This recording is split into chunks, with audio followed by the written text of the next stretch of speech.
بسم اللہ الرحمن الرحیم۔ السلام علیکم ورحمۃ اللہ وبرکاتہ۔ شب برات کیا ہے؟ محترم ناظرین و سامعین، ماہ شعبان المعظم میں ایک رات آتی ہے جو بڑی فضیلت اور بزرگی والی رات ہے۔ جلیل القدر تابع حضرت عطار بن یسار رحمۃ اللہ علیہ فرماتے ہیں، لیلۃ القدر کے بعد شعبان کی 15ویں شب سے زیادہ کوئی رات افضل نہیں۔ اس رات کے کئی نام ہیں۔ لیلۃ المبارکہ یعنی برکت والی رات، یعنی اللہ تعالیٰ کی رحمت خاصہ کے نزول کی رات، دوزخ سے چھٹکارا ملنے والی اور بری ہونے کی رات۔ اس رات میں رحمت خداوندی کی طفیل بے شمار انسان دوزخ سے نجات پاتے ہیں، اس لیے اس رات کو شب برات کہتے ہیں۔ یہ شعبان کی 15ویں شب ہوتی ہے۔ احادیث مبارکہ میں اس شب کی بڑی فضیلت ہے اور خصوصیت ذکر کی گئی ہے۔ محترم ناظرین و سامعین، عام احادیث کی کتابوں میں یہ عام طور پر پڑھتے ہیں اور سنتے رہتے ہیں۔ اللہ تعالیٰ عام راتوں میں رات کی تہائی حصے میں آسمانی دنیا پر تشریف فرماتے ہیں اور ندا آتی ہے کوئی مجھ سے مغفرت طلب کرے، ہے کوئی مجھ سے رزق طلب کرے، ہے کوئی مصیبت زدہ جس کی مصیبت کو دور کرے۔ لیکن شب برات میں بالکل اس کے مختلف، شب برات میں اللہ تعالیٰ غروب آفتاب سے لے کر یعنی مغرب کے بعد سے لے کر صبح صادق تک آسمانی دنیا پر نزول فرماتے ہیں اور اپنی مخلوق پر نظر رحمت فرماتے ہوئے بے شمار انسانوں کی مغفرت فرما دیتے ہیں۔ البتہ کچھ محروم القسمت لوگ ایسے ہیں جو اس شب میں بھی نظر رحمت سے محروم رہتے ہیں۔ ایک حدیث میں ہے جس کا مفہوم کچھ اس طرح ہے۔ حضرت عائشہ صدیقہ رضی اللہ عنہا نبی کریم صلی اللہ علیہ وسلم سے روایت فرماتے ہیں، آپ نے فرمایا، کیا تمہیں معلوم ہے اس رات یعنی شعبان کی 15ویں شب میں کیا ہوتا ہے؟ حضرت عائشہ صدیقہ رضی اللہ عنہا نے دریافت کیا، یا رسول اللہ صلی اللہ علیہ وسلم، آپ بتا دیجئے اس میں کیا ہوتا ہے؟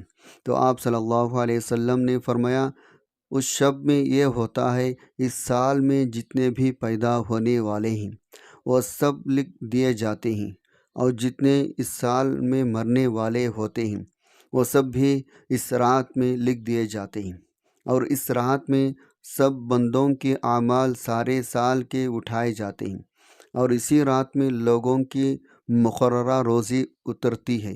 حضرت عطار بن یسار رحمۃ اللہ علیہ فرماتے ہیں، جب شعبان کی 15ویں شب ہوتی ہے، اللہ تعالیٰ کی طرف سے ایک فہرست ملک الموت کو دی جاتی ہے اور حکم دیا جاتا ہے جن لوگوں کا نام اس فہرست میں درج ہے ان کی روحوں کو قبض کرنا ہے۔ کوئی بندہ تو باغوں کے درخت لگا رہا ہوتا ہے، کوئی شادی کر رہا ہوتا ہے، کوئی تعمیر میں مصروف ہوتا ہے، حالانکہ اس کا نام مردوں کی فہرست میں لکھا جا چکا ہوتا ہے۔ حضرت عثمان بن محمد رحمۃ اللہ علیہ فرماتے ہیں، رسول اللہ صلی اللہ علیہ وسلم نے فرمایا، عمریں ایک شعبان سے دوسرے شعبان تک طے کی جاتی ہے، یہاں تک کہ انسان شادی بیاہ کرتا ہے، اس کے بچے پیدا ہوتے ہیں، حالانکہ اس کا نام مردوں کے فہرست میں داخل ہو چکا ہوتا ہے۔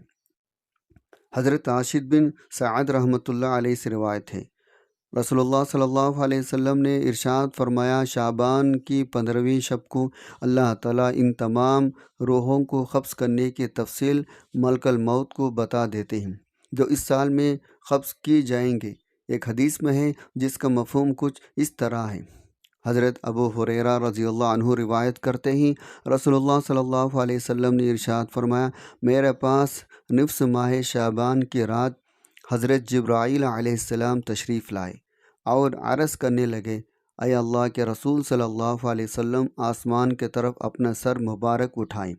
میں نے ان سے دریافت کیا، یہ کون سی رات ہے؟ انہوں نے کہا، یہ وہ رات ہے جس رات اللہ تعالیٰ رحمت کے 300 دروازے کھول دیتا ہے اور ہر اس شخص کو بخش دیتا ہے جس نے اس کے ساتھ کسی کو اپنا شریک نہیں ٹھہرایا، بشرطے کہ وہ جادوگر نہ ہو، سود خور نہ ہو، زانی نہ ہو، شراب کا عادی نہ ہو، ان لوگوں کی اللہ تعالیٰ اس وقت تک بخشش نہیں فرماتا جب تک وہ توبہ نہ کر لیں۔ جب رات کا چوتھائی حصہ گزر گیا تو جبرائیل علیہ السلام پھر تشریف لائے اور کہا، یا رسول اللہ صلی اللہ علیہ وسلم، اپنا سر مبارک اٹھائیں۔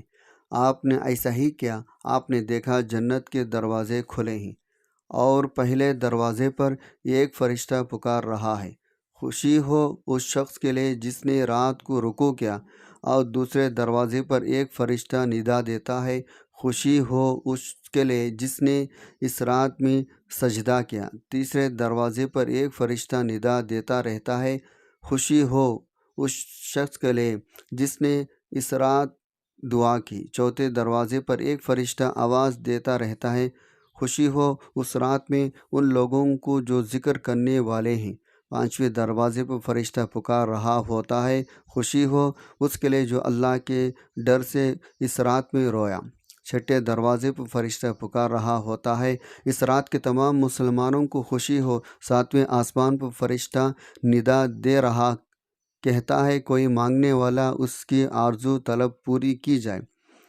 آٹھویں دروازے پر فرشتہ پکار رہا رہتا ہے، کوئی معافی کا طلبگار ہے اس کے گناہ معاف کیے جائے۔ رسول اللہ صلی اللہ علیہ وسلم نے جبرائیل علیہ السلام سے پوچھا، یہ دروازے کب تک کھلے رہیں گے؟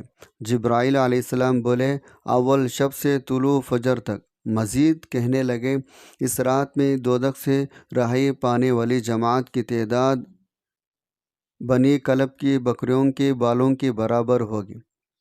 ایک حدیث میں ہے جس کا مفہوم کچھ اس طرح ہے۔ حضرت ابوبکر صدیق رضی اللہ عنہ رسول اللہ صلی اللہ علیہ وسلم سے روایت کرتے ہیں، آپ صلی اللہ علیہ وسلم نے فرمایا، اللہ تعالیٰ نصف شعبان کی شب آسمان دنیا کی طرف نزول فرماتے ہیں اور اس شب سے ہر کسی کی مغفرت کر دی جاتی ہے سوائے مشرک کے یا ایسے شخص کی جس کے دل میں بغض ہو۔ ایک حدیث میں ہے جس کا مفہوم کچھ اس طرح ہے۔ حضرت عائشہ صدیقہ رضی اللہ عنہا فرماتی ہے، ایک رات میں نے رسول اللہ صلی اللہ علیہ وسلم کو اپنے پاس نہ پایا تو میں آپ کی جستجو میں نکلی، کیا دیکھتی ہوں؟ آپ جنت البقیع میں تشریف فرمائیں۔ آپ نے فرمایا، عائشہ کیا تمہیں یہ اندیشہ ہے خدا کے رسول تم پر زیادتی کر سکتے ہیں؟ میں نے عرض کیا، یا رسول اللہ صلی اللہ علیہ وسلم، مجھے یہ خیال ہوا شاید آپ کسی دوسرے اہلیہ کے پاس تشریف لے گئے۔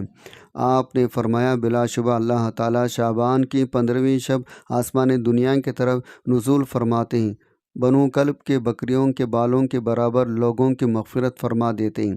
حضرت ابو موسیٰ اشعری رضی اللہ عنہ رسول اللہ صلی اللہ علیہ وسلم سے روایت فرماتے ہیں، آپ نے فرمایا، اللہ تعالیٰ شعبان کی 15ویں رات نظر رحمت فرما کر تمام مخلوق کی مغفرت فرما دیتے ہیں سوائے مشرک کینہ پرور کے۔ ایک حدیث ہے جس کا مفہوم کچھ اس طرح ہے۔ حضرت علی رضی اللہ عنہ فرماتے ہیں، رسول اللہ صلی اللہ علیہ وسلم نے فرمایا، جب شعبان کی 15ویں شب آئے تو رات کو نماز پڑھو، اگلے دن روزہ رکھو، کیونکہ غروب آفتاب سے لے کر طلوع صبح تک اللہ تعالیٰ آسمان دنیا پر رہتے ہیں اور فرماتے ہیں، ہے کوئی مجھ سے بخشش مانگنے والا میں اسے بخش دوں، ہے کوئی رزق طلب کرنے والا میں اسے رزق دے دوں، ہے کوئی مصیبت زدہ میں اسے مصیبت سے نجات دوں۔ اللہ ہم تمام کی ان باتوں پر عمل کرنے کی توفیق عطا فرمائے، آمین یا رب۔